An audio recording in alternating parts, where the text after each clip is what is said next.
semana que vem eu não vou poder vir. E como ele falou, continuidade. O título da mensagem é Deixe que Jesus Cristo seja o nosso bom pastor, parte 2. Vamos orar e pedir ao Senhor que abra a nossa mente e que me ajude a transmitir essa mensagem. Senhor, nós te agradecemos pelo privilégio de estar aqui, nós te agradecemos, Senhor, pelo seu povo, e te pedimos que o Senhor abra o nosso coração, Senhor, abra a nossa mente, me ajude, Senhor, pelo poder do seu Santo Espírito, me ajude a transmitir essa mensagem de acordo com o que o Senhor quer para o seu povo. Assim nós oramos, agradecidos no nome do nosso Senhor Jesus Cristo, e o povo de Deus pode responder. Amém. Muito bem. Então hoje é a segunda mensagem dessa série, no Salmo 23, falando sobre o medicamento ou a medicina da transformação do ser humano para combater aquelas causas comuns do estresse. O estresse, ele é, como nós já vimos e já sentimos, o estresse é algo realmente que destrói a vida da gente. Destrói não só no sentido biológico, mas destrói também no sentido psicológico, destrói no sentido espiritual. Então, o que nós queremos ver aqui é a dimensão total do assunto dessa transformação que só é possível por meio do Espírito Santo de Deus para que a gente possa caminhar em novidade de vida. Ou seja, se nós somos novas criaturas em Cristo, então o que é velho já se passou. Mas muitas vezes isso não se passa na prática da vida da gente do dia a dia. A gente é convertido, a gente é salvo, né? Mas a gente luta aquela batalha do dia a dia para poder vencer aquelas coisas da carne, aquelas coisas da nossa natureza pecaminosa e, portanto, é preciso que isso não seja simplesmente uma tentativa de mudança, mas uma transformação profunda do nosso ser e da nossa maneira de viver. Então, na verdade, a transformação começa com essa vida nova em Cristo, porque quando nós chegamos na cruz, chegamos diante de Cristo e pedimos que o Espírito Santo de Deus tome controle da nossa vida, começa o nosso processo de santificação. E esse processo de santificação, ele dura toda a vida, por toda a nossa vida, dia após dia. Se a gente está aberto ao trabalho do Espírito Santo, ele vai corrigindo, vai transformando aquilo que era errado em nós e fazendo com que a gente seja mais como o Filho dele, nosso Senhor Jesus Cristo. Então, deixe-me contar a vocês uma história real, que é uma das coisas que bloqueia o nosso pensamento em Cristo, o nosso viver em Cristo. Isso é uma barreira que leva também à opressão e leva também a estresse. Eu conheço uma pessoa que ele é convertido, é uma pessoa que conhece da Bíblia e conhece de Jesus Cristo, mas a mentalidade dele, da forma como ele aprendeu, isso é outra coisa também importante da gente ver. A gente tem que aprender a Bíblia no seu todo. A gente tem que aprender a Bíblia naquilo que ela diz, na sua mensagem completa. Não tirar aqui um versículo, tirar ali outro versículo e tentar viver dessa forma. E essa pessoa que eu me refiro, que é um caso real, ele sempre diz o seguinte: a preocupação principal dele, quando ele faz coisas erradas, etc., a principal preocupação dele é essa. Ele pensa: se eu mudar, Deus vai gostar mais de mim. Se eu mudar a minha atitude, Deus vai me abençoar mais, etc. Esse tipo de mentalidade que está muito aferrado à lei. O pastor acabou de falar aqui do assunto da lei, né? E Jesus Cristo é que veio para cumprir a lei. Os homens, a raça humana, foi impossível que a raça humana cumprisse os preceitos da lei. Então veio Jesus Cristo para cumprir a lei e nos salvar pela graça. Muito bem. Então, isso é um dos pensamentos dele. O outro pensamento dessa pessoa, né, que está aferrado à mentalidade antiga, é o seguinte: ele diz que a Bíblia ordena a obediência a Deus. É verdade. É verdade. A Bíblia ordena a obediência a Deus.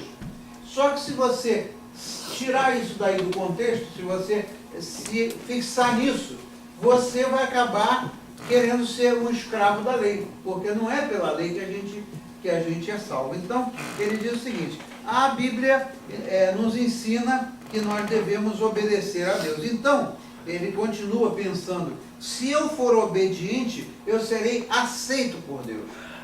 É um complemento da primeira ideia dele. Se eu for obediente a Deus, então eu vou ser aceito por Deus. Isso é um erro, daqueles equívocos bem grandes, porque o que a Escritura ensina como um todo, na mensagem da Bíblia, não é isso, é o contrário. Jesus Cristo, ele veio com o propósito de nos reconciliar com Deus, né?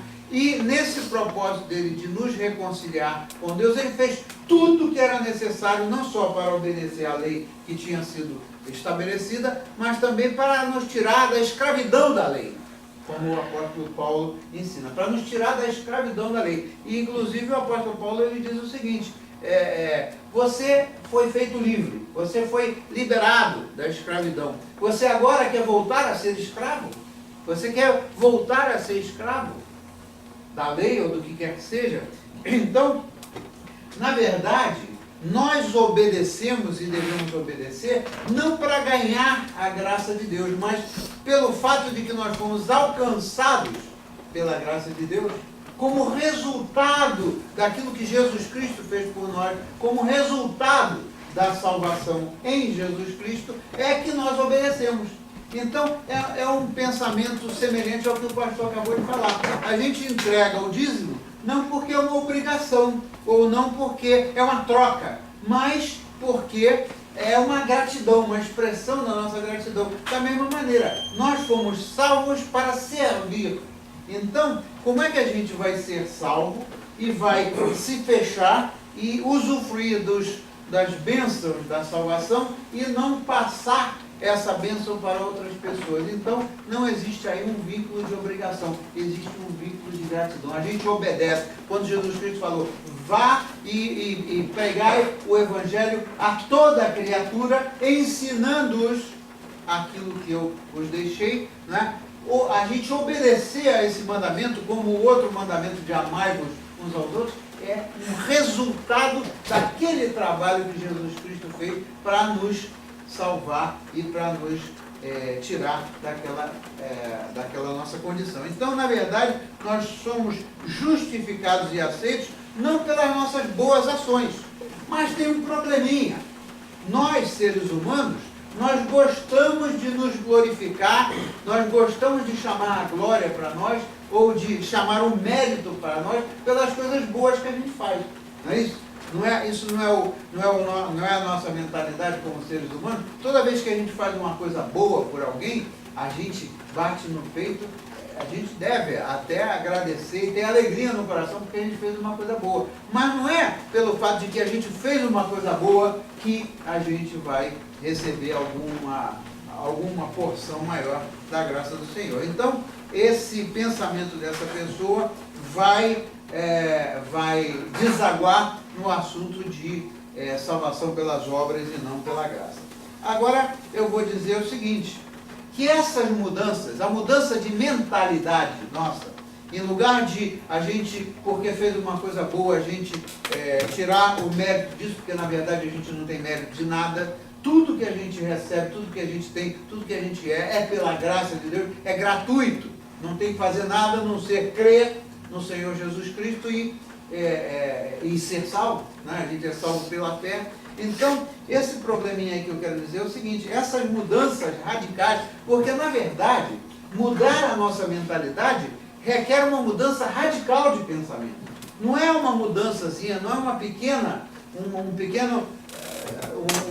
uma arrumaçãozinha de aparência, é algo que tem que ser profundo, é algo que tem que ser radical. E Jesus Cristo foi radical. Jesus Cristo, como um agente de transformação, ele foi radical. A mensagem de Jesus Cristo é radical. Se você pegar o Sermão do Monte, né? O Sermão do Monte lá em Mateus, tudo aquilo que Jesus Cristo fala ali no Sermão do Monte são coisas absolutamente radicais e é é uma colocação totalmente ao inverso da maneira que o mundo pensa, né? Totalmente, se você mais tarde for explorar uma série de mensagens no Sermão da Montanha, que é muito rico esse evangelho, você vai ver que aquilo que Jesus colocou ali é uma maneira totalmente radical de viver. Então, mudar causa dor. Para a gente mudar a nossa maneira de ser, mudar realmente lá do fundo, primeiro, não depende de nós. A gente sabe que pela dificuldade que é, a gente tem que pedir a misericórdia do Senhor e pedir que o Espírito Santo de Deus vá completando a obra dele na nossa vida dia após dia. E isso é impossível de fazer por nós mesmos, né? A pessoa que acha que vai ser melhorzinho um pouco porque está fazendo alguma coisa boa, está completamente equivocada. Então, o que acontece? Essas mudanças causam dor. E então, pelo fato de não ser fácil mudar essa nossa mentalidade, até porque a nossa cultura nos ensinou a viver de uma maneira, o ambiente que a gente vive, a sociedade em que a gente vive, ensina a gente algo que é totalmente diferente daquilo que ensina o Evangelho. Então, para a gente passar por isso daí, causa dor. Causa dor por quê? Toda vez que a gente quer se submeter ao Senhor, toda vez que a gente quer agir com humildade, pedir ao Senhor, Senhor, me ensina a ser humilde para eu me render a Ti e cumprir aquilo que o Senhor mandou fazer, né? Toda vez que a gente quer fazer isso, causa dor. Por quê? Porque nós, seres humanos, queremos estar no controle das coisas, não é isso? A gente não tem a tendência de querer ter o controle de tudo, o controle da nossa família, o controle do nosso trabalho, o controle da situação em que a gente vive. Então essas coisas aí, a gente mudar isso causa uma dor profunda, porque nós não queremos, a nossa natureza não permite isso. Isso é um trabalho supernatural, isso é uma obra supernatural, requer algo supernatural em nós. Então, o que acontece? Eu falo isso, e quando eu falo sobre isso, eu lembro que quando o Senhor mudou a minha vida, e quando eu cheguei ao ponto de permitir que o Senhor mudasse a minha vida, foi uma coisa dolorida. Foi uma coisa dolorida. Eu já tinha recebido a Jesus Cristo lá atrás, em 1967, mas na verdade, e aquilo foi pela graça de Deus, porque eu me lembro como se fosse hoje, o pregador era um primo meu que era missionário numa igreja lá em Fortaleza, e eu cheguei lá por um convite dele, etc., e ele pregou e o Espírito Santo estava presente, obviamente, e eu me senti compelido, eu chorava, quando ele terminou a mensagem eu chorava, eu não sabia nem, eu estava a tal ponto tocado pelo Espírito de Deus, que quando ele fez o convite de quem gostaria de passar adiante para que ele orasse para receber a Jesus Cristo, eu fiz aquilo chorando, etc. e tal, e foi uma coisa lindíssima, porque foi o trabalho do Espírito de Deus. Eu não tinha planejado aquilo, eu não sabia, na verdade, nem o que eu estava fazendo. Aquilo ali foi inteiramente pela graça, porque eu, pessoalmente, não tinha consciência daquilo que eu estava fazendo, daquela decisão que eu estava tomando. E tanto foi assim que eu continuei, mais ou menos, a viver no mesmo passo, na mesma maneira que eu vivia antes, até que chegou o ponto que veio a dor. E muita gente só chega aos pés de Jesus Cristo pela dor, quando enfrenta um problema de doença ou um problema de sofrimento e tal. Então, quando essa dor que a gente passa é maior do que a dor que a gente tem de querer deixar, de controlar as coisas, aí é que Deus opera. Então, o que acontece? Eu cheguei ao ponto, falando de estresse, eu não estou falando fora do assunto, não. Eu era um cara que vivia correndo para lá e para cá, trabalhava feito louco, trabalhava, se precisasse trabalhar de noite, de dia, etc. Enfim, uma vida absolutamente fora dos padrões que o Senhor quer, né? Então, o que acontecia na prática? Eu cheguei a um tal ponto de estresse que me causou um problema na minha vesícula, e eu, por um cálculo enorme que apareceu na minha vesícula, um dia eu estava viajando e eu tive que voltar para o Rio de Janeiro às pressas para operar, abrir um rasgo aqui enorme para descobrir onde é que estava o negócio, porque eu já estava todo infectado. por dentro de mim, aquilo já tinha infectado. Para resumir a história, eu levei de 30 a 60 dias para recuperar daquilo. Só no hospital eu fiquei um tempão. E eu ficava entubado com aquele negócio. A dor era tamanha que eu cheguei ao ponto de pedir: Senhor, Senhor, me livra disso, eu não aguento essa dor. Então, quando essa dor chega a afetar a gente de maneira profunda na nossa alma, não só a dor do corpo, mas era um sentimento profundo na minha alma, que eu implorei ao Senhor: Senhor, me livra disso. Então, a dor de deixar aquelas coisas para trás e valorizar a ação de Deus e permitir que o Senhor realmente me curasse, muito mais além do problema físico da operação, mas me curasse daquele medo, daquelas coisas todas que eu tinha, de perder o controle. Eu vou perder o meu trabalho, eu vou perder a minha posição, não sei o quê. A dor que eu tinha antes, né, ela passou a ser nada em razão daquilo que eu sofri. Mas aí eu cheguei aos pés verdadeiramente diferentes. Foi naquela oportunidade que eu comecei então a me render ao Senhor. Então isso para mim foi uma mudança não só de mentalidade, mas a gente paga um preço para se render ao Senhor.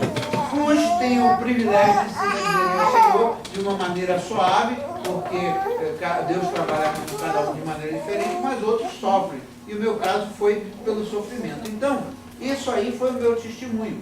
A outra coisa que eu quero falar com vocês, que também traz muito estresse, é o seguinte: é a atitude, dentro do tema de querer ter controle da situação, é o seguinte: às vezes você cria coisas na imaginação, às vezes a gente cria coisas dentro da nossa imaginação que são puramente da nossa imaginação, são coisas que não correspondem à realidade. Por exemplo, uma coisa muito comum que acontecia comigo, naquele dia que eu ouvi uma pessoa falar assim, eu aprendi a lição. Eu tinha que dar contas de um relatório para passar o meu trabalho para alguém. Então, eu chamava o cara que ia assumir o meu trabalho e eu dizia para ele: escuta, quando é que você vai sentar comigo que eu quero passar o trabalho para você, eu quero te explicar o que está acontecendo, etc. O cara estava ocupado com outras coisas, ele não tinha intenção de não sentar comigo, mas ele estava ocupado com outras coisas. Mas na minha mente, até que um dia eu me irritei e cheguei para ele e disse assim: olha, depois você não vai dizer, isso é comum a gente falar, depois você não vai dizer que eu não te chamei, ou depois você, porque você vai dizer. Aí ele virou para mim: olha só, eu estava num estresse tamanho, à toa, porque não é o propósito do cara não era de me causar problema, né? Aí o cara virou para mim e ele disse para mim assim: olha, então você sabe, você tem o poder de saber que eu vou dizer alguma coisa de você? Que poder é esse? Que coisa é essa que está na sua mente? De você achar que, então depois eu vou dizer, você sabe o que eu vou dizer? Aí eu caí na real, quer dizer, a gente cria pressão em cima da gente por coisas que vêm da nossa imaginação, mas que não correspondem à realidade da situação.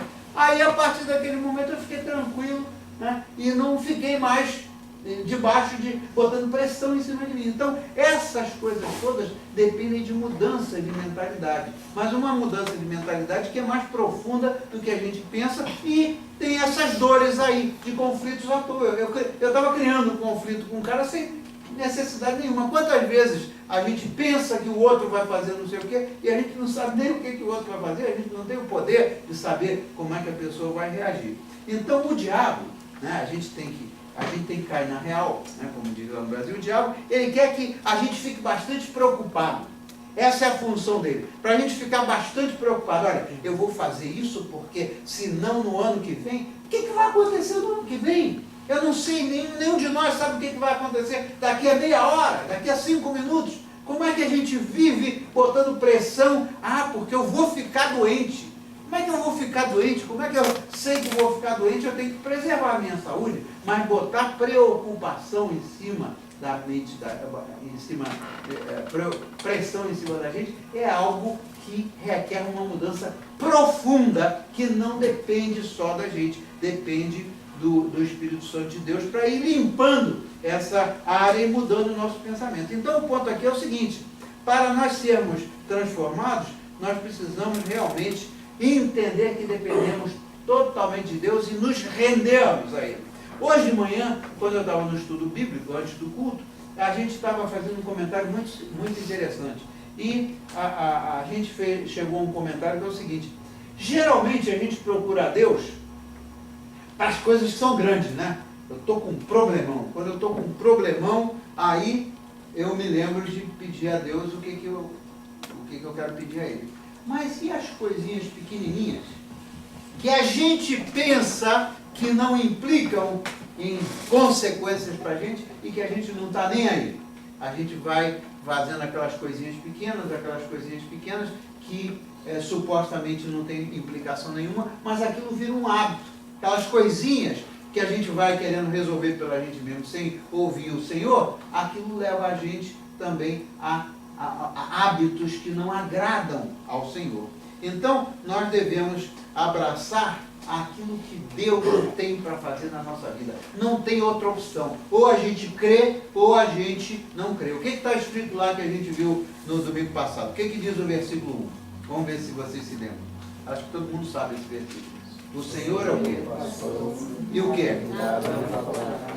Ou eu creio nisso, porque não é promessa de homem, ou então eu não tenho muito o que fazer. Não tem meio termo. Crer não é um negócio que a gente faz mais ou menos. Ou a gente crê, ou a gente não crê. E para a gente experimentar isso que é a promessa, a gente precisa de crer. Então, o trabalho que eu estava falando acerca do nosso inimigo, do inimigo das nossas almas, é perturbar bastante, deixar a gente bem preocupado e ocupar a mente da gente, porque aí a gente fica pensando nos problemas, a gente passa a viver em função de problema e não em função da abundância das bênçãos do Senhor. Né? O negócio, as promessas são de abundância. Vida e vida em quê? Em abundância. Vida em abundância não é viver preocupado, não é viver chorando, não é viver mendigando. Vida em abundância. Tem que tomar possessão dessa promessa do Senhor. Então, eu agora volto ao título lá da mensagem. Deixe que o Senhor Jesus Cristo seja o nosso bom pastor. Mas aí a pergunta que se segue é a seguinte: será que nós queremos ser realmente ovelhas do Senhor? Como é que é o relacionamento entre o pastor e a ovelha? A ovelha tem liberdade de fazer o que ela quer? A ovelha, ela tem uma capacidade de sair lá do lugar onde ela é guardada, e ir lá e comer e fazer o que quer e não assumir riscos? O que diz lá em João 10? Diz o seguinte: quando o Senhor conhece as suas ovelhas pelo nome. E quando ele chega, né, elas o conhecem pela sua voz. Então o que acontece? Ele as retira, o Senhor retira as suas ovelhas daquele lugar onde elas ficam, que eu não me lembro como é que é o nome. Como é que é o nome daquele lugar onde guarda as ovelhas? Aprisco, obrigado. Né? Ele é que tira. O cara que fica ali guardando o portão e mantendo o portão fechado é por quê? É porque tem que esperar o pastor das ovelhas chegar para levá-las a comer, né? E se alguma se perde no meio lá do pasto, o que acontece? O pastor vai lá para recolhê-la, porque ela corre risco de ser atacada por um animal feroz. E essa é uma ótima ilustração de nós como ovelhas. Se nós somos ovelhas do Senhor, nós precisamos de contar com a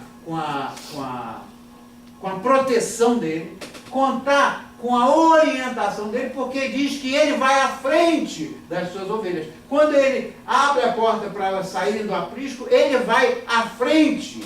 Ele vai à frente de nós. Ele sabe o que nós precisamos. Ele sabe da nossa fragilidade. Ele sabe que quando uma ovelhinha se machuca, ele vai lá e pega aquela ovelhinha no colo e leva de volta para sarar. Então, essa ilustração do Salmo 23 é a ilustração mais perfeita para a perspectiva de vida que o Senhor quer de nós.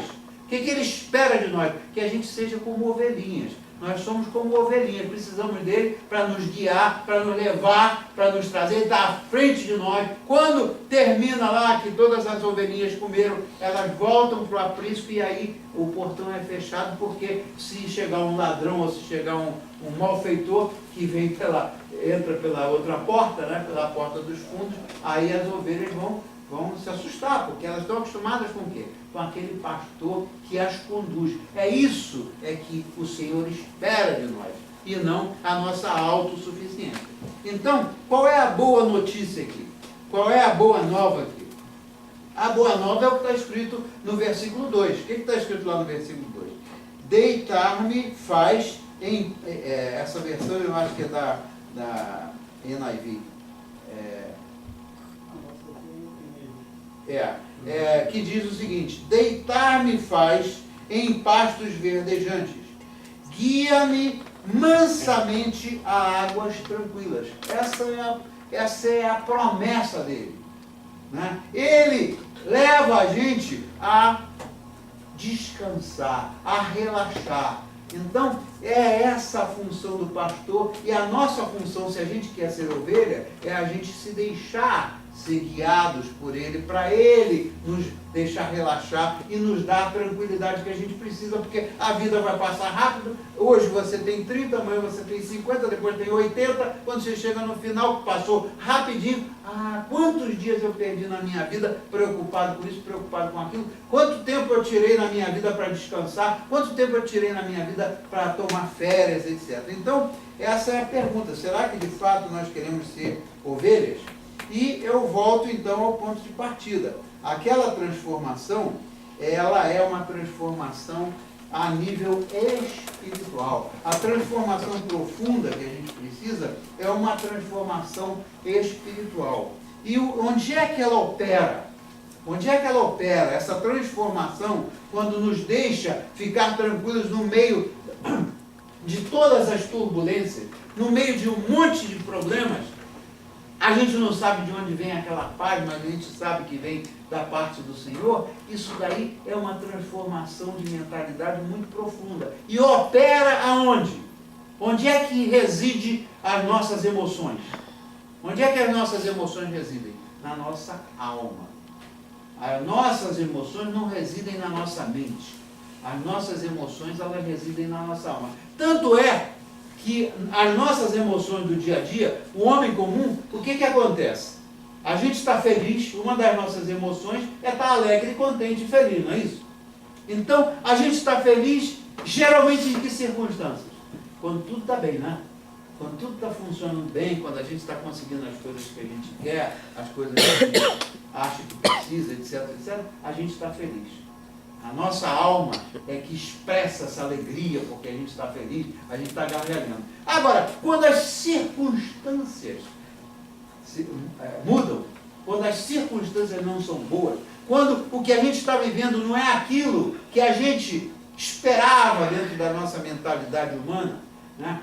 Quando as coisas que estão acontecendo não são de acordo com aquilo que a gente esperava, qual é a nossa emoção? É de alegria ou é de quê? Quando as coisas não correm bem. Qual é a nossa emoção? Tristeza. Então, essas emoções residem na nossa alma. Você pode ser uma pessoa muito inteligente, você pode ter 30 PhD, pode ter estudado a sua vida inteira, que isso é conhecimento e isso é coisa da nossa mente. Agora, o que está lá no fundo, que é o que está na nossa alma, a maneira como a gente reage, a maneira como a gente expressa as nossas emoções, requer uma mexida profunda.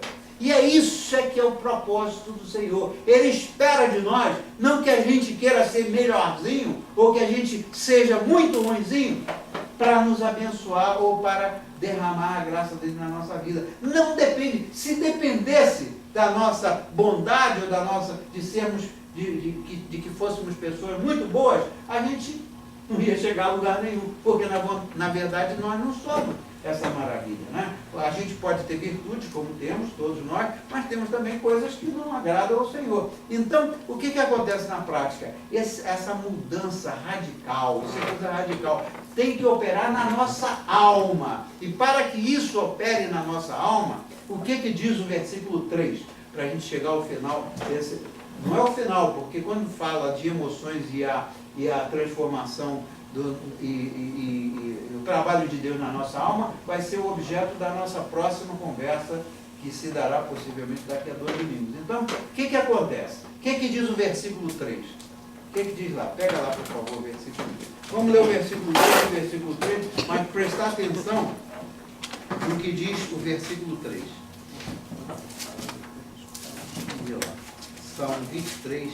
Eu adoro esse salmo porque é muito profundo. E olha, ele é a expressão de uma realidade que Davi sofreu. Né? Deus usou a circunstância pela qual Davi viveu, né, para inspirá-lo a trazer a palavra dele para nós. Isso aqui não saiu do vazio, isso aqui é coisa que se encontrou na realidade, se expressou na realidade de Davi. Então o que diz lá? Vamos ver aqui. O versículo 2 diz o quê? Quem é que quer ler o versículo 2? Em verdes pastagens me faz repousar e me conduz às águas tranquilas. Mas o que diz o versículo 3, para chegar no ponto que eu quero? Restaura o vigor. Guia-me nas veredas da justiça. Por amor de quem? Por amor do seu nome. Ele não me guia no caminho da justiça porque eu sou assim ou porque eu sou assado.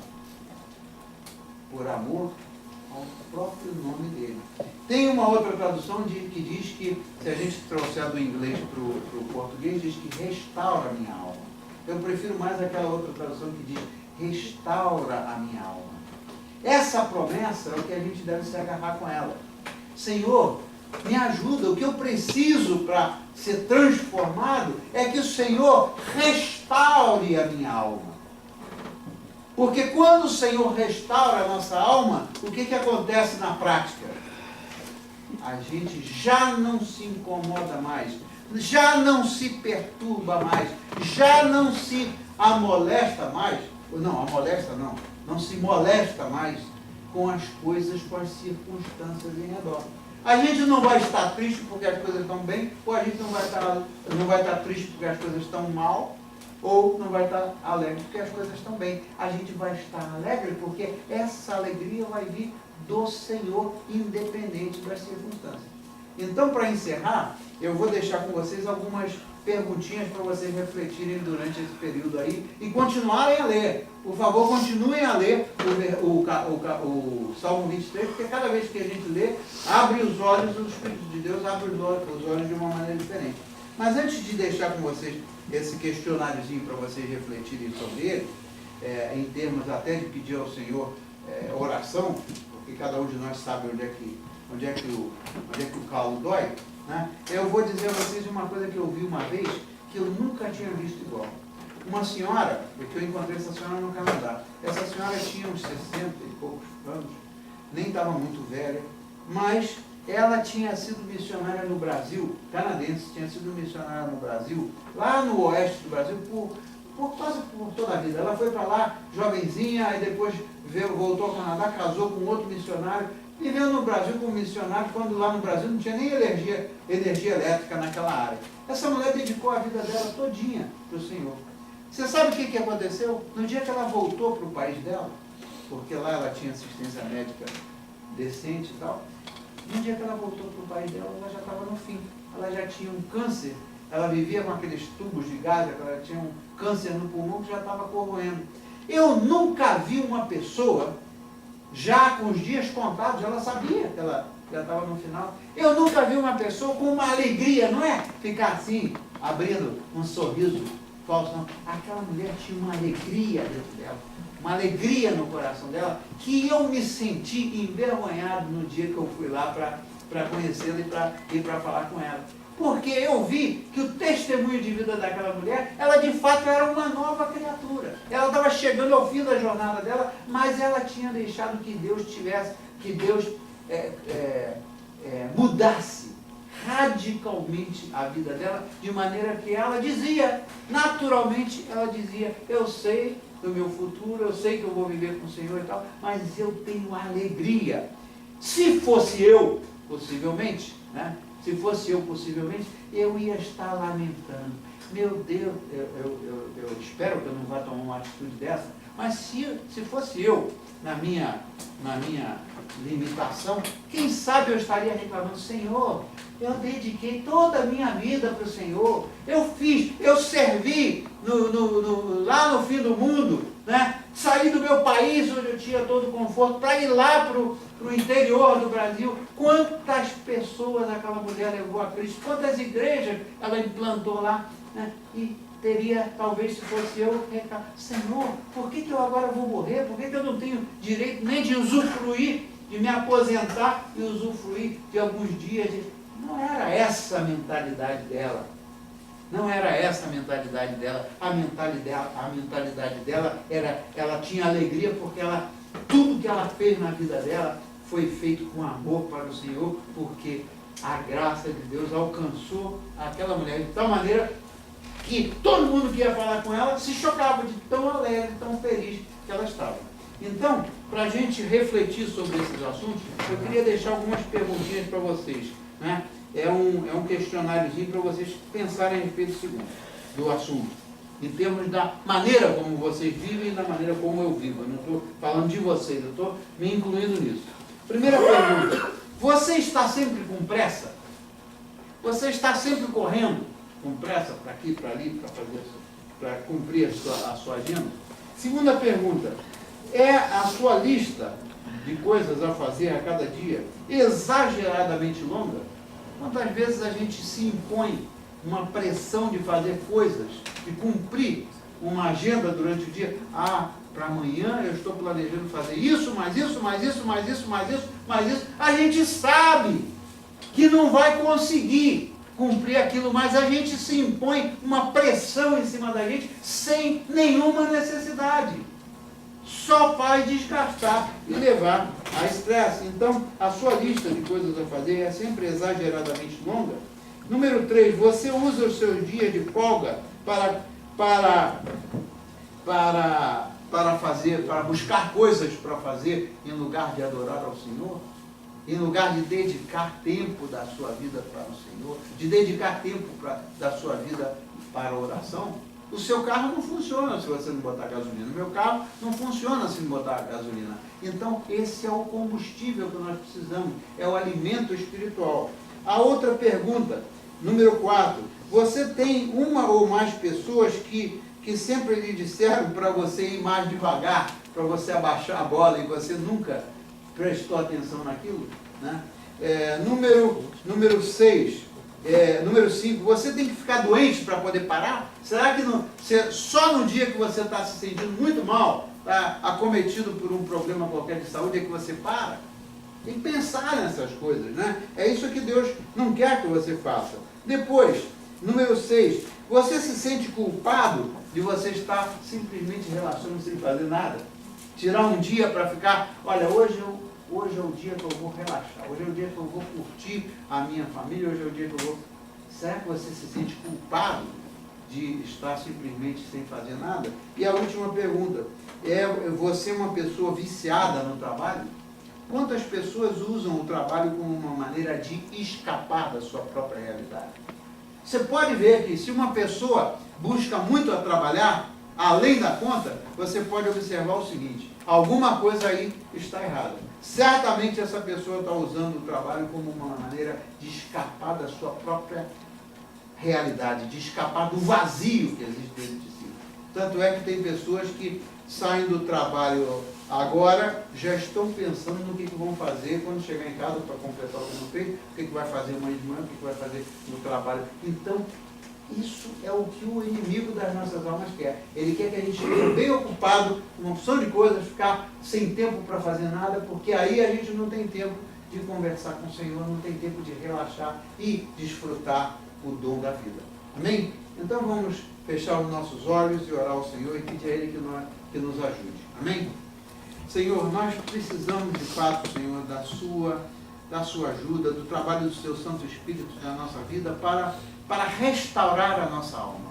É o que nós precisamos, Senhor. Nós às vezes queremos enganar a nós mesmos, querendo fazer algumas pequenas mudanças, mas na verdade nós dependemos de Ti para nos conscientizar disso, Senhor, que é o trabalho do Seu Santo Espírito, mas também para que a gente tenha coragem de deixar para trás as coisas que são temporais e cuidar mais das coisas que são eternas, dos valores que são eternos. Senhor, ajuda-nos a viver uma vida diferente. Ajuda-nos a viver conforme a maneira que Jesus nos ensinou. E ajuda-nos, Senhor, a viver uma vida em abundância, mas que essa vida em abundância venha totalmente de Ti, que a gente permita que essa abundância alcance a nossa vida pela Sua graça. Assim nós oramos e Te agradecemos em o nome poderoso de nosso Senhor Jesus Cristo. Amém? Amém. Amém. Muito obrigado.